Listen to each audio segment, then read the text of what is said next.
Welcome to the course Business Analytics and Data Mining Modeling using R. So, in a previous lecture we started our discussion on logistic regression. So, we talked about logistic regression model, the standard formulation. We talked about different issues, for example categorical outcome variable and inability to model it as a function of linear function of predictors.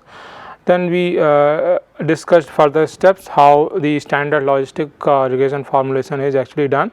So, we talked about this probability probability model, right, that is using logistic response function. Then we looked at this odds model, this one, the odds model as a function of this exponential and then the power and in the power term the linear function of predictors, right. So, this was the odds model. Then Logit model, that is the last one, that is the standard formulation log odds, also called Logit. So, Logit equal to beta 0 plus beta 1 x 1 up to beta p x p. So, we talked about these three models and the log odds or Logit being the standard formulation for logistic model. So, this Logit model, the log odds model, that is used to estimate parameters, coefficients beta zeros, and then from this we can always derive odds model and also probability model. So, we also did a small exercise in R where we looked at the where we generated few plots and looked at the relationship between odds and Logit and probability, and we also did a one simple logistic regression model where we build a model between promotional offer being the outcome variable and income being the single predictor, right. And we also plotted the fitted model in previous lecture. So, let's go back to our the same the point where we stopped in the previous lecture. So, let's load the data set again. So, this is the package. Now, let's promotional offers is the data set that we had used in previous lecture. So, let's reload it. Now, in the previous lecture we stopped at the plot, right. So, we will start our discussion from the same point. We will also later on we will also develop the model, build the model using all the predictors, and then we will discuss some of the interpretation related issues that we generally face in logistic regression model. So, data is now loaded. Let us remove NA columns. This is the structure of data, and we would not like to let us take a backup. Now, we would not like to use pin code variable. So, let us get rid of this. Then let us convert promotional offer and online to a factor variable, and then the structure. So, these are the variables that we used in previous lecture for partitioning. Now, we talked about the function GLM. So, GLM is the function that can be used to build a logistic regression model in R. So, let us build this. So, we had done up to this in previous lecture. So, you can see the estimate for the constant term, that is intercept, and for income as well. So, both being significant, right. Using these two parameters, these two estimates of parameter estimates, we can specify as we talked about in previous lecture, we can specify our probability model in this fashion, because the main idea is to estimate the probabilities. As we talked about in previous lecture, the first step is to estimate the probabilities values and then use that to perform our classification in the second step. So, we can extract these parameters B0 for constant term and B1 for the income. In this fashion, we can use the unnamed function to remove the that row names that we will have in mod dollar coefficients, and then extract the individual values for constant term and income as per this particular code. So once this is done, you can see in the commented out section here, the fitted model can be written in this fashion. So you can see here the fitted model, the probability model can be written in this fashion: P promotional offer, yes, given the income variable, that is x, and in this fashion we can express 1 divided by 1 plus exponential of minus b0 minus of b0 plus b1 into x. So x is income. So b0 and b1 values we have already estimated using a logistic regression model. So now these values can be plugged in into this particular expression, and for any value of x that is income in this particular case, we can compute the corresponding probability value using this particular expression, right. So then we in the previous lecture, then we moved forward to creating a plot for the same. So let's do the same thing again. So range is 6 to 205. So appropriately we will be capture this through x limit argument, and this particular scatter plot is between income and, as you can see here, the promotional offer. Now the promotional offer is actually the categorical variable, as we had converted it into a categorical variable. Now we want to plot this particular variable in a scatter plot, then we will have to convert it into a numeric variable, and when we do so, we will have just two values, 0 and 1. So this is how we are trying to convert it back to numeric variable. So you can see promotional offer. Now first it is being converted, it is being coerced into a character vector using as dot character function, and then once that is done, this character vector is now being coerced into as dot numeric. This is to get the desired result, right. For desired result, for example numeric variable, we want to get the numeric variable for promotional offers. So once this is done, we can plot this. So you can see type of plot is P, that means we just want to plot the points. So x and y values, values corresponding to x axis and y axis, we just want to plot them. So we are not plotting a line, rather we are plotting points. So let's create this plot.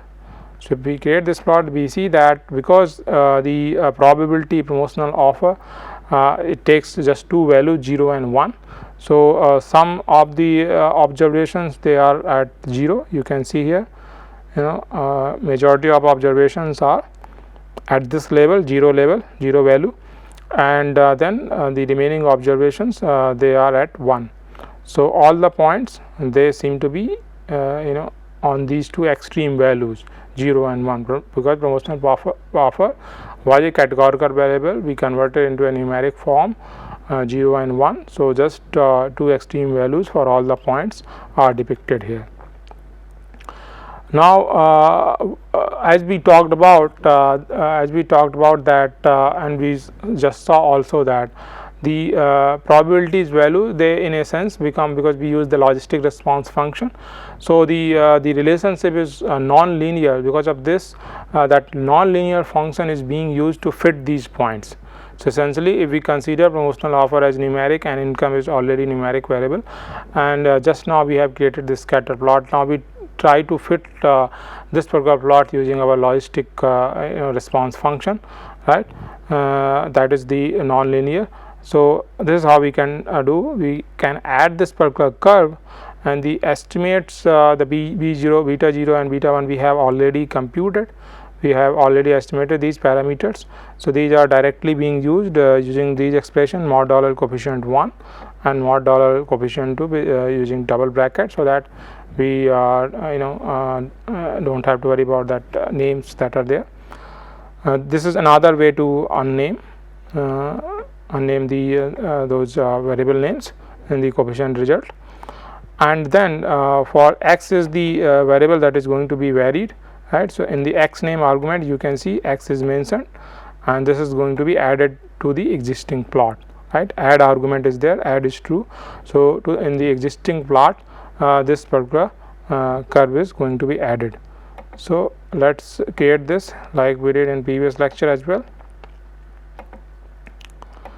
So now from this plot what we are trying to do here is we first created a scatter plot between outcome variable of interest, that is promotional offer, versus the income, the single predictor, and then we have added the fitted curve. So the fitted curve here is this logistic response function, and expression and estimates we have already seen for this. So now you can see some part of these zeros are on this plot, and then this plot is as the values of income increase, this probability value keeps on increasing. So these probability values are the one that we are going to use to classify the observation into class 0 or class 1, right. So this is the plot that we are using to fit the data that we have, right. So this one eventually, as the income value increases further to the right side, this particular plot is approaching the 1. So as you can see that after first few observations belonging to class 0, so they are they are fitting to the to this particular nonlinear curve, and and there might have been, if there have been a few observation on this particular top right corner, so they might have also been fitting to the curve as it approaches 1, but in this case more of them are on this side, right. So in another problem, another data set, some of the points could have been here as well. So some observations as this particular nonlinear curve is approaching 1 might fit to the curve. Some observations as this particular starts from 0 might might be fitted by this curve. So the remaining observation, they will lie in between, so now for new observations, when we estimate probabilities value using this logistic response function, so we will have to use cutoff, as you can see from here, to classify these observations into either class 0 and class 1. So from this particular plot we can also understand another thing. For example, income is just one predictor that we have modeled in our single predictor logistic regression model. So in case it had been in case we had more, so the x-axis in a way is also representing the Logit values, and therefore this particular and this logistic response function is actually the probabilities value. So this is also this particular curve also giving us the indication about the relationship between when Logit is on y-axis and the probability values are on in Logit is on x-axis and the probabilities value on y-axis, what is going to be the relationship. So as the Logit values increase along the x-axis, the probabilities values also increase. So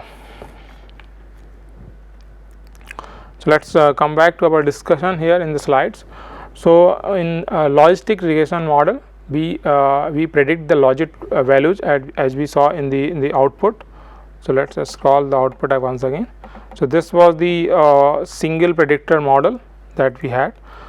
So so we predict the Logit values and therefore corresponding probability of a categorical outcome, right. So using those output values and using the logistic response function, we can use the same parameters and compute the probabilities value. Now these predicted probabilities value become the basis for classification, right.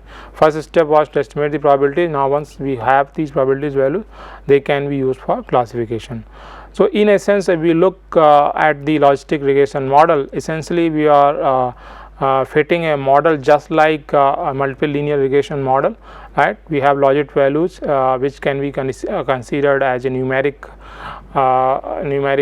outcome variable, and it is being fitted as a linear function of predictors just like linear regression.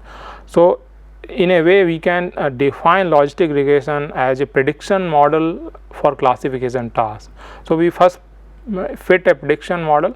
So the outcome variable is, instead of the category, using the categorical outcome variable, we are using a form a form of a particular function based on that categorical outcome variable, that is logit, and that logit variable is actually being modeled as a function of linear function of predictor. So essentially we build a prediction model, and then that is based on using that those values we compute the probabilities and then use it for classification task.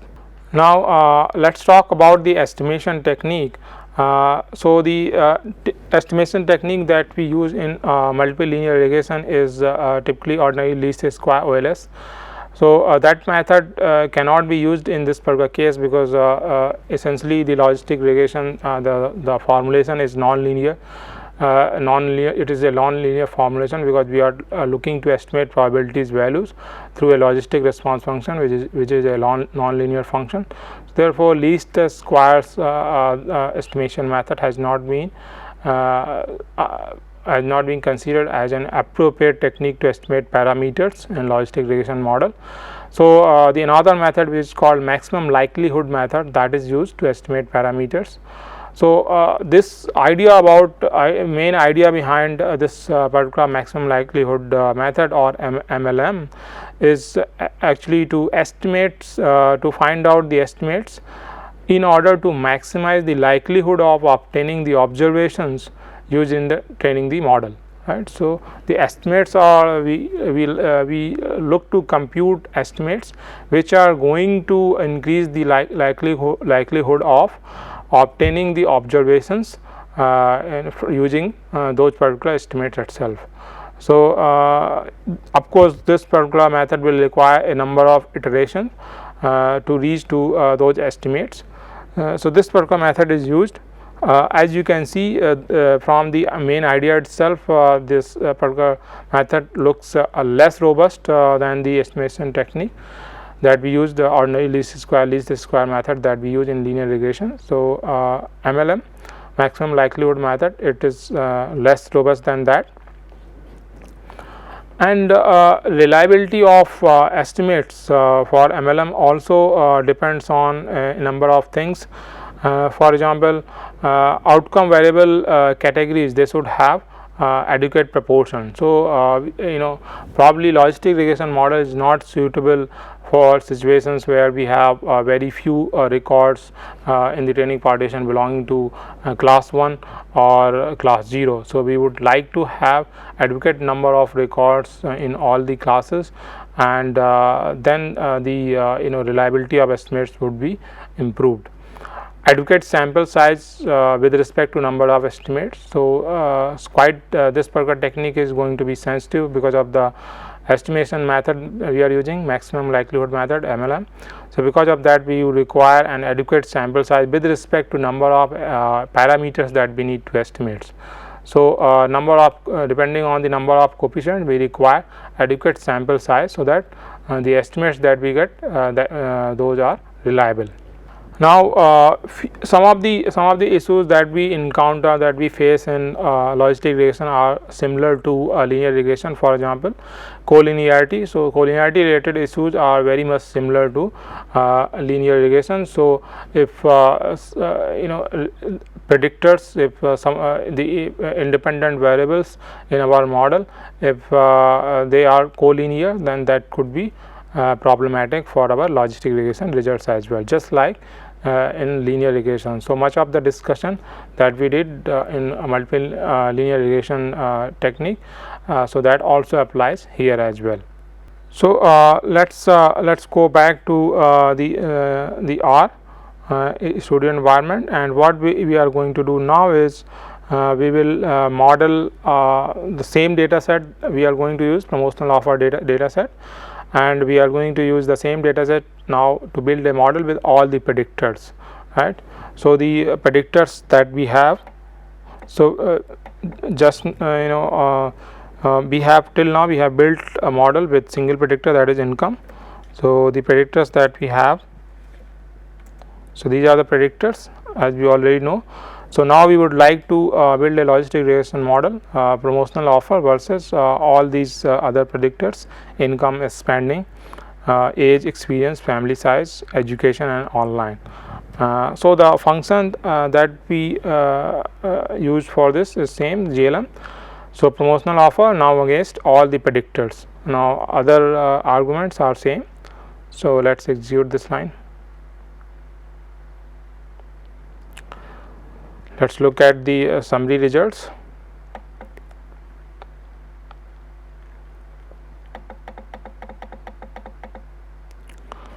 Now if we look here, then first what we get is the call, that actual code that we had used to perform this logistic regression modeling, and you would see the deviance residuals here, the basic statistics about the residuals, and then we see coefficients, and for all the predictors. So intercept significant, then we see income, which was significant when it was used as a single predictor, and in presence of other predictors as well, this particular variable still remains significant.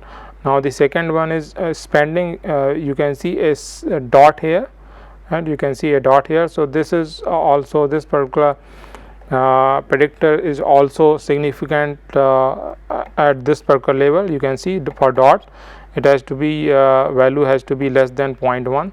So p value has to be less than 0.1, which is the case for spending. You can see the p value is 0.07249. So at 90% significant, at 90% confidence interval, this particular spending variable is also significant, while the income variable, it is significant at 99.9% confidence interval. If you look at other variables, age, this is not found to be significant. Experience, this is also not found to be significant in this particular problem and data set. Family size, we can see that this particular variable is significant at 99.9% confidence interval, as is as we can understand from 3-star significance. Now if we look at the next variable, that is education, HSC, we can see that this is also significant, right. So this is also significant at 99.9% confidence interval, and after this we have education post grad. This is not found to be significant. As you can see, the p value is quite high for this particular variable. Then we have online. So online, that the variable, we had two labels. So one, whether a particular customer is active online, and 0 if the customer is not active online. So you can see online one, this particular dummy variable is being used. So this also comes out to be insignificant, as you can see from the p value. So from this model, as we can see, we can see three predictors, that is income, and the family size, and the dummy variable education, HSC. So these three predictors seem to be significant, and we at significant at 99.9% interval, and spending also seems to be significant at 90% confidence interval. Now if we look at the interpretation of these results, we can see the income, the coefficient is positive, the value is 0.063936, right. So what we can say is that for a unit increase in income, right, we would see some increase, the corresponding increase in Logit values, and because of that there is going to be some increase in the probabilities values, and therefore probability of accepting the promotional offer, right. So similarly, if we look at the spending, so this particular coefficient comes out to be 0.092155. This is also positive. So therefore a unit increase in this particular variable is spending will also have the corresponding influence in the Logit values, and therefore but this is at 90% confidence interval, right. So some analysts might not consider this particular variable. So corresponding influence in Logit values is from spending as well, and therefore corresponding change in the probabilities value, and therefore in the acceptance of the promotional offer. If we look at other significant variable, family size, so this is significant. The coefficient is also on the higher side. You can see 0.48. 0.487969. So this is significant at 99.9% confidence interval, and so therefore a unit the unit increase in family size will have a corresponding increase in Logit values, and therefore the probability values will also change, and that might indicate the increased probability, increased level of acceptance of the promotional offer. If we look at the the first dummy variable, which is significant, the only dummy variable that is significant is education HSC. So as we can understand in this particular case, the education variable, we had three categories, right? HSC, graduate and postgraduate, grad and postgrad, and because of the alphabetical ordering of these categories, the grad has been taken as the reference category, and HSC and postgrad we can see in the model. So therefore interpretation of these dummy variables are going to be with respect to the reference category, that is grad. So because this particular education HSC is significant, 3-star significance, and the coefficient is quite high, but negative sign, so direction is negative. So the coefficient is minus 4.35 1366. So from this what we can say is that for customers who are having education up to HSC level, right, that is 12th customers who are 12th pass, so they have significant lower levels of acceptance of promotional offer in comparison to the reference category, that is graduate. However, among graduates, the second dummy variable, education postgrad, so this was not found to be significant. So we cannot make any distinction between the customers having education being graduate or being postgraduate. However, for customers with 12th pass education, they will have they have lower level of acceptance in comparison to the reference category, that is graduate. So in this fashion we can go about doing the interpretation for logistic regression. Now what we can do, we can understand we can learn a few more plots to understand it better. For example, odds probability and odds. So we had in the previous lecture, we had generated two plots which was odds versus probability value and Logit versus probability value. So we'll also look at how when the odds are on x-axis and probabilities on y-axis, so probability versus odds and probability versus Logit value, how the plot looks like. So as you can see in the curve function, we'll have to write this equation. So now odds divided by 1 plus odds, that would be equal to the probability value, and we are changing it from 0 to 100. So because the odds values, they can range from 0 to infinite, so therefore we are taking a good enough value, 100, large enough value, and the type of plot is going to be line, and then the change x name is odds.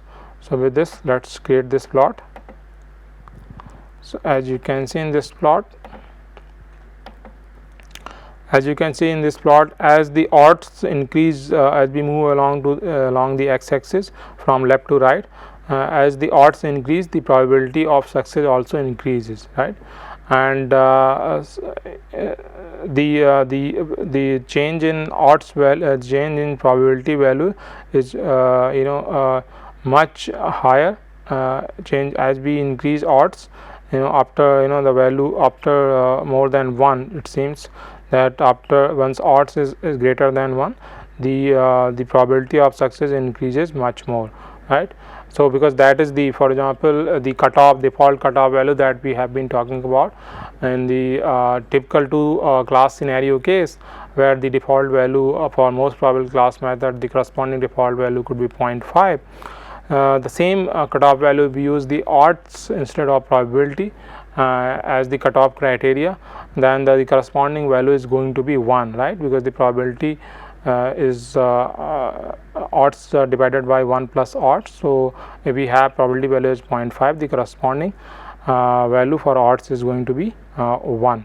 So because once the odds value is 1, you can see increase in probabilities value. So this is the relationship. And similarly, we can have a look at the curve between probability versus logit. So you can see now the expression, we have the logit values, because we are building logistic regression model. So therefore from the estimates and predictors values we can compute the logit values, and therefore from those logit values we can compute the probabilities values. So this is the expression. So exponential of logit value divided by 1 plus exponential of logit values. And because the logit value can range from minus infinite to infinite, so therefore I have given a good enough range, minus 100 to 100, and the type of plot is again line, and logit, xname and other things are quite similar. So let's create this plot. So this is the plot, as you can see here. So this particular plot, as you would see that this particular plot looks quite similar to what we saw in logistic response function. So this is so quite similar to what we saw in logistic response function. And as you can see, as value increase along the x-axis from negative values from minus 100 to minus 50 up to 0. The probabilities, there is very slight increase in the probabilities value, it remains close to 0. And as we move further from 0 to more higher values, 15 and 100, closer to logit values of 0, we see sudden increase in probabilities, right, probability values, and after that this kind of remains close to 1. So as the logit values increase, so for the negative logit values, the probabilities values are going to be close to 0. For positive logit values, the probability value is going to be close to 1. In near about 0, there is going to be this switch from close about 0 values to close about 1. So that significant change happens near that value. So with this we'll stop here, and we'll continue our discussion on logistic regression in the next lecture. Thank you.